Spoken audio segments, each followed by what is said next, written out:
কাউকে তোমার পৃথিবী বানানোর আগে অনেকবার ভেবে নিও।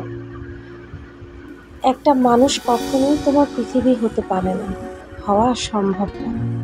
ভেবে দেখো, এই পৃথিবীর পুরোটাই জল হলে তুমি ভেসে যেতে, পুরোটাই স্থল হলে তুমি তৃষ্ণায় মারা যেতে। সব কিছুতেই ব্যালেন্স লাগে।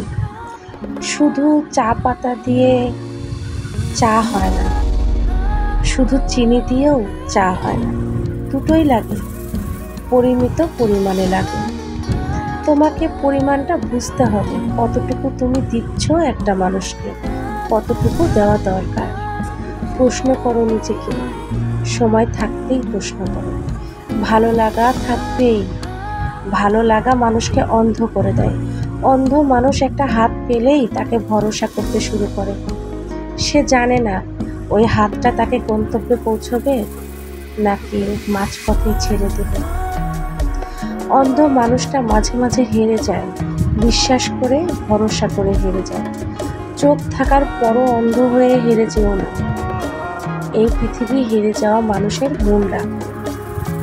কাউকে পুরো পৃথিবী বানিয়ে ফেলো না, কাউকে পুরো পৃথিবী দিয়েও ফেলো না।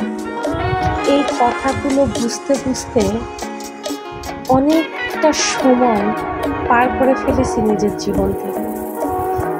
এখন এমন একটা পর্যায়ে দাঁড়ায় আছি, প্রতিটা রাতেই নিজেকে ভাঙি, আবার শেষ রাতে নিজেকে গড়ে তুলি। মুখোশটা পরে নিই, সকাল হচ্ছে, আবার তো অভিনয় করতে হবে। সবার সামনে হাসি মুখে নিজেকে উপস্থাপন করতে হবে। সংসারে আর যাই হয়ে যাক, প্রতিটা মানুষের ভালো থাকা নিয়েই একটা মেয়ের সংসার। আসলে নিজেকে এমনভাবে ভিতর থেকে ভেঙে ফেলেছি, সেখান থেকে নিজেকে আবার নতুন করে গড়ে তোলাটা খুবই কষ্টের, খুবই কষ্টের। বুঝতে পারিনি কাউকে পৃথিবী বানানোর আগে ভাবা দরকার ছিল।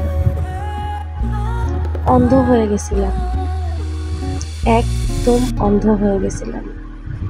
এখন যখন বাঁচতে চাচ্ছি, তখনও যেন একটা বাধা, অনেক অনেক বাধা।